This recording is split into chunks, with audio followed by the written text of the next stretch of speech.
अफगानिस्तान और संकट, ये दोनों शब्द एक दूसरे के साथ चिपके हुए हैं। आज से नहीं, कम से कम पिछले 5 दशकों से।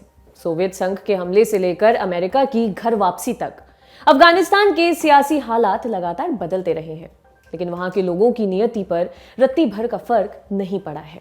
वे आज भी एक अदद रोटी, बदन पर कपड़े और सर के ऊपर छत के लिए जद्दोजहद कर रहे हैं। जैसा कि अमेरिका दावा करता है, अभी वाला संकट तालिबान की वापसी से शुरू हुआ। तालिबान ने अगस्त 2021 में काबुल पर कब्जा किया।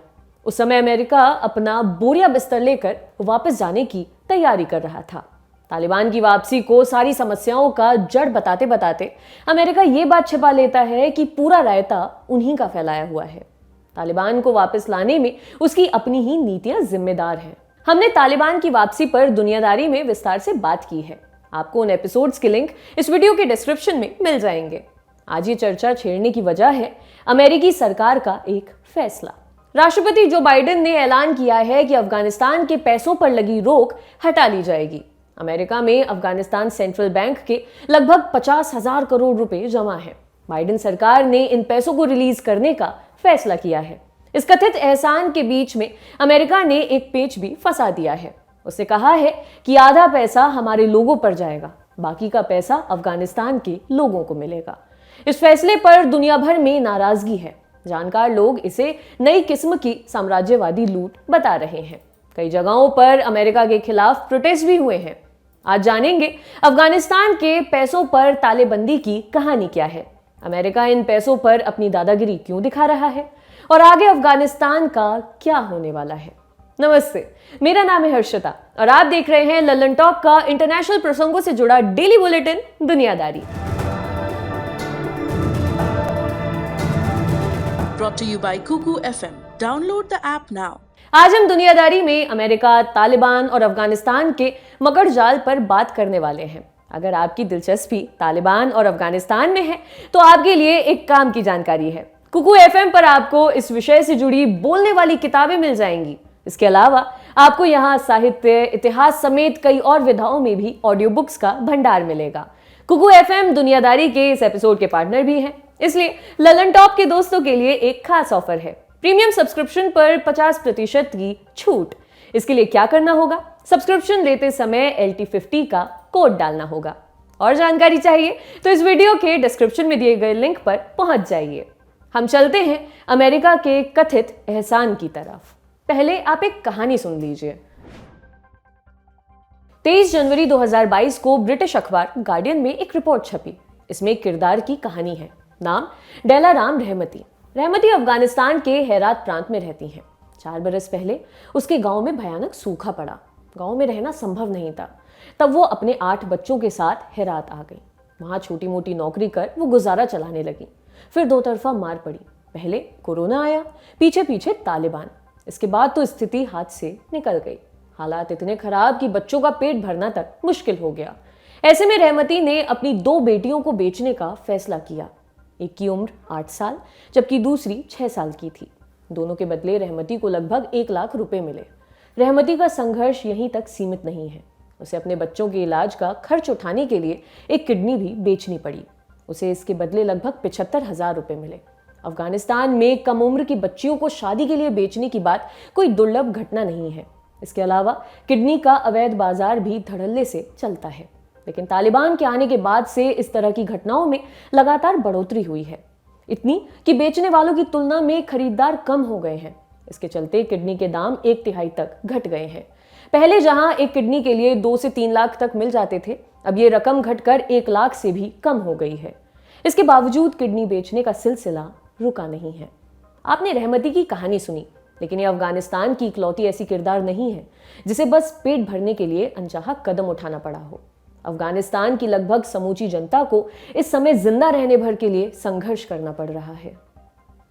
अब ये बात कुछ आंकड़ों से समझते हैं। अफगानिस्तान में इस समय 90% से अधिक आबादी गरीबी रेखा के नीचे गुजर बसर कर रही है।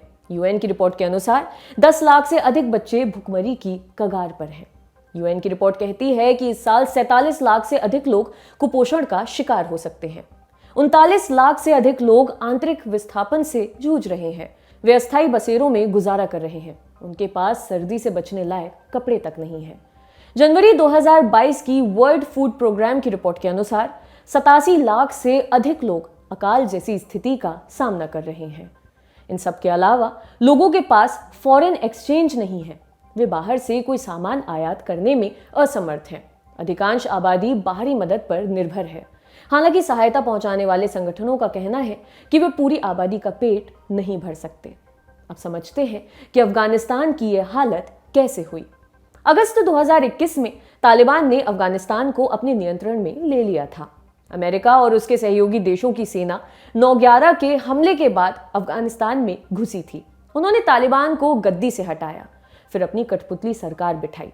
सालों तक पैसा, समर्थन, हथियार, ट्रेनिंग देते रहे, लेकिन ये किसी काम नहीं आया। एक बार तालिबान ने वापसी की तो सारे इंतजाम धरे रह गए। तालिबान के आने से 20 साल लंबा युद्ध खत्म तो हो गया, लेकिन आर्थिक मोर्चे पर लड़ाई बाकी रह गई।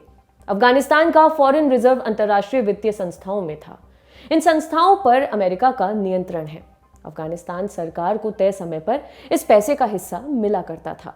तालिबान ने भले ही कुर्सी हासिल कर ली थी, लेकिन उन्हें मान्यता नहीं मिली थी। अमेरिका ने तालिबान सरकार को मान्यता देने से मना कर दिया था। इसी वजह से अगस्त 2021 में 2000 करोड़ रुपए की तय खेप रोक दी गई। इसके पीछे तर्क ये दिया गया कि तालिबान इस पैसे का इस्तेमाल आतंकी गतिविधियों के लिए कर सकता है। यही तर्क देकर अफगानिस्तान के केंद्रीय बैंक के पैसे को फ्रीज कर दिया गया। इस वजह से अफगान जनता अपने ही पैसे के लिए तरस गई है। तब से लगातार ये मांग होती रही है कि अमेरिका अफगानिस्तान के पैसे पर लगी तालाबंदी हटाए। आखिरकार 11 फरवरी को अमेरिका के राष्ट्रपति जो बाइडेन ने इन पैसों को अनफ्रीज करने का ऐलान कर दिया, लेकिन उसने एक ऐसा पेच फंसाया कि असली मुद्दा बरकरार रह गया। अब आपको बताते हैं कि बाइडेन सरकार ने अफगानिस्तान के पैसों को 2 हिस्सों में बांटने का फैसला किया है। लगभग 25,000 करोड़ रुपयों को 9/11 हमले के पीड़ितों के परिवारों को दिया जाएगा, जबकि बाकी की रकम अफगान जनता की मदद के इस्तेमाल में भेजी जाएगी। अब बात ये कि बाइडेन सरकार के इस फैसले का विरोध क्यों हो रहा है। विरोध के पीछे कई तर्क दिए जा रहे हैं। पहला तर्क ये है कि 9/11 हमले के पीड़ित सिर्फ अमेरिकी लोग नहीं हैं, बल्कि अफगान लोग भी हैं। तालिबान के जुल्म को सबसे ज्यादा आम अफगान जनता ने झेला है। अमेरिका ने तालिबान को हटाने के लिए अफगानिस्तान पर हमला किया। 20 साल लंबा युद्ध चला। इस दौरान लाखों की संख्या में आम अफगान नागरिक मारे गए या घायल हुए। अमेरिका ने अफगानिस्तान को अपने पैरों पर खड़ा करने का वादा किया था, लेकिन वो उसे बर्बाद कर चला गया। उसकी कभी भरपाई नहीं हुई। दूसरी बात यह कि जिस ओसामा बिन लादेन को अफगान वॉरलॉर्ड्स ने अपने यहाँ पनाह दी थी, उनमें से कई बाद में अमेरिका के साथ मिलकर लड़े थे। उन्हें अमेरिका ने अपने साथ बिठाया और उनका भरपूर समर्थन किया। ऐसे में अमेरिका को अफगान लोगों के लिए भी मुआवजा दिया जाना चाहिए। दूसरा तर्क ये है कि 9/11 के हमले में शामिल 19 आतंकियों में से 15 सऊदी अरब के थे, 2 यूएई से और एक लेबनान और इजिप्ट के आतंकी थे। हमले का मास्टरमाइंड खालिद शेख मोहम्मद पाकिस्तानी नागरिक था और ओसामा बिन लादेन सऊदी अरब का रहने वाला था। सवाल ये उठाया जा रहा है कि अमेरिका ने सीधे तौर पर शामिल देशों से मुआवजा क्यों नहीं वसूला। तीसरा तर्क ये है कि अमेरिकी बैंकों में जमा पैसा तालिबान का नहीं है। ये पैसा बाहरी मदद के तौर पर आम अफगानियों के लिए भेजा गया था। इस पर सीधा सीधा अफगान जनता का हक है। अब सवाल ये कि क्या बाइडेन सरकार का फैसला अंतिम है? कतई नहीं। सरकार का फैसला एक सुझाव की तरह है। इसे अमली जामा पहनाने के लिए कोर्ट की मोहर जरूरी है। जानकारों की माने तो कोर्ट का फैसला आने में 2 से 3 महीने का वक्त लग सकता है। अगर कोर्ट के फैसले से सरकार को आपत्ति हुई तो दोबारा अपील भी की जा सकती है। इसका मतलब ये है कि ये मसला लंबा खिंचने वाला है। हालांकि इतना तो तय है कि आधा पैसा अमेरिका में ही रहेगा। अफगानिस्तान के पूर्व राष्ट्रपति हामिद करज़ई ने 9/11 हमले के पीड़ित परिवारों से अपनी सरकार पर दबाव डालने की अपील की है। हालांकि इस अपील का कोई असर पड़ेगा, ये दावे से नहीं कहा जा सकता।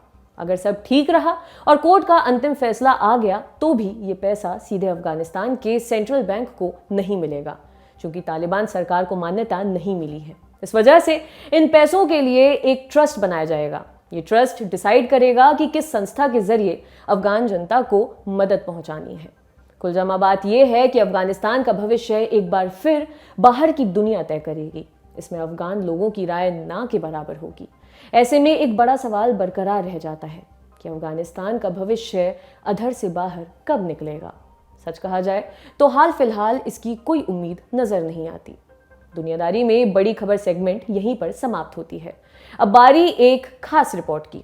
भारत में चुनावी यात्राओं का अपना तिलिस्म होता है। इस सफर में अनकही, अनदेखी और अनसुनी दास्तानों की भरी पूरी पोटली मिलती है। इसे ठीक से सहेजा जा सके तो इंसान और लोकतंत्र मुकम्मल हो जाए। इसी पूरेपन की तलाश में और नारी की टीम इन दिनों उत्तर प्रदेश की यात्रा पर है। सोनल देख परख रही हैं इस चुनाव में आधी आबादी की कितनी भागीदारी है, जान रही हैं यूपी की महिलाएं क्या सोचती हैं, उनके सपने क्या हैं और लंपट राजनेताओं के लंबे चौड़े वादों के बीच उनकी मासूम चाहते क्या हैं। सोनल को यूपी में जो दिखा आप भी देखिए आज की रिपोर्ट उन्नाव से। कहाँ कहाँ जा रहे हो आप लोग? ये ना हाँ। किचन पर नाराज है। नहीं, आप लोग कहाँ जा रहे हैं अभी?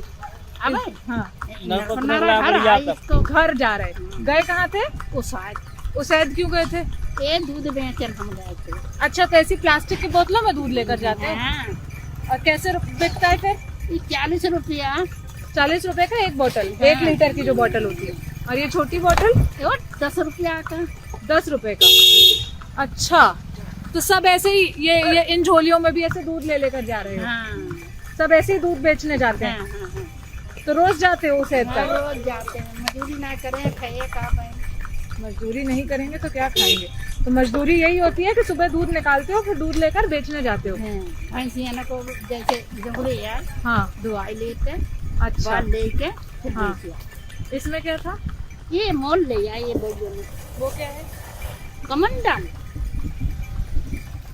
नहीं है क्या उसमें? मोल क्या होता है? मुझे नहीं पता, सॉरी। थोड़ा आसान उसमें बताओ ना।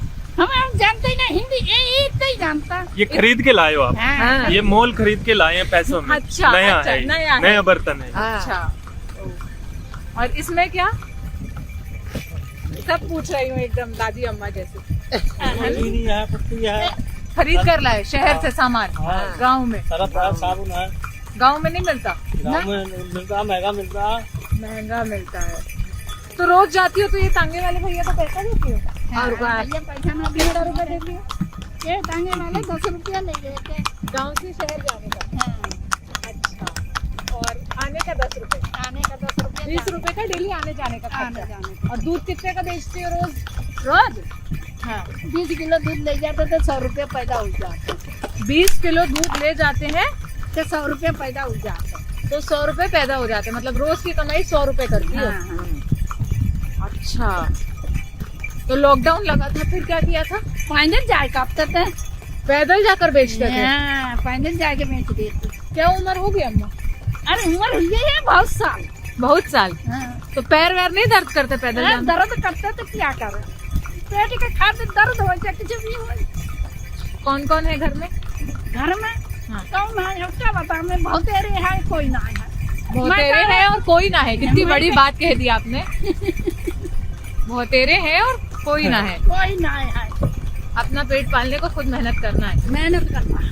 खेत वेत भी है आपके? ना, एक बिछो ना है। एक बिछू नहीं है। तो बस कितनी भैंस है, कितनी गाय है? भैंस गाय कुछ ना है। अब यही करी के दिन मुझे को जाइए तो भैंस गाय कैसे पाल ली है?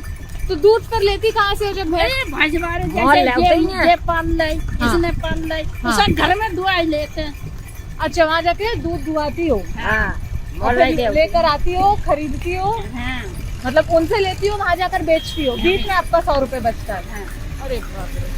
ऐसी ही और भी रिपोर्ट्स चाहिए तो ऑर्डिनरी के चैनल को यूट्यूब पर सब्सक्राइब और फेसबुक पर लाइक कर लीजिए। पसंद आए तो आस पड़ोस में साझा भी करिए। आपके सुझावों का इंतजार रहेगा। अब दुनियादारी की सुर्खियां जान लेते हैं। पहली सुर्खी पाकिस्तान से है। पाकिस्तान में ईशनिंदा के नाम पर हत्या का सिलसिला रुकने का नाम नहीं ले रहा है। नई घटना खानेवाल जिले की है। यहाँ 13 फरवरी को मानसिक रूप से विक्षिप्त एक शख्स पर कुरान के पन्ने फाड़ने और जलाने का आरोप लगाया गया। नमाज के बाद मस्जिद से इसका ऐलान हुआ। फिर सैकड़ों की संख्या में लोग इकट्ठा हुए। आरोपी व्यक्ति अपनी बेगुनाही के दावे करता रहा, लेकिन किसी ने उसकी एक नहीं सुनी। घटना की जानकारी मिलने पर पुलिस भी मौके पर पहुंची, मगर भीड़ ने पुलिस की हिरासत से आरोपी को खींच लिया। उसे पेड़ से टांग कर तब तक पीटा गया जब तक कि उसकी मौत नहीं हो गई। पाकिस्तान के प्रधानमंत्री इमरान खान ने इस मामले में सख्ती बरतने का आदेश दिया है। उन्होंने कहा है कि हत्या के किसी भी दोषी को बख्शा ना जाए। पुलिस ने अभी तक 85 लोगों को गिरफ्तार किया है। पाकिस्तान में ईश निंदा के नाम पर हत्या का लंबा इतिहास रहा है। दिसंबर 2021 में श्रीलंकाई मूल के एक व्यक्ति को सियालकोट में पीट कर मार डाला गया था। उस समय पाकिस्तान की खूब फजीहत भी हुई थी। आज की दूसरी और अंतिम सुर्खी यूक्रेन संकट से जुड़ी है। एक तरफ रूस के साथ युद्ध की आशंका बढ़ रही है, वहीं दूसरी तरफ शांति के प्रयास भी जारी हैं। इसी सिलसिले में जर्मनी के चांसलर ओलाफ शोल्स यूक्रेन की राजधानी कीव पहुंचे। कीव के बाद उनका मॉस्को जाने का प्लान है। वहां वो पुतिन से मुलाकात करेंगे। इससे पहले 12 फरवरी को अमेरिकी राष्ट्रपति जो बाइडेन और रूसी राष्ट्रपति व्लादिमीर पुतिन के बीच फोन पर बात हुई थी। हालांकि इस बातचीत का कोई असर नहीं हुआ। अमेरिका ने अपने नागरिकों को यूक्रेन छोड़ने के लिए कह दिया है। कई देशों ने यूक्रेन में अपना दूतावास खाली करना शुरू कर दिया है। उधर यूक्रेन ने रूस को बातचीत के लिए बुलाया है।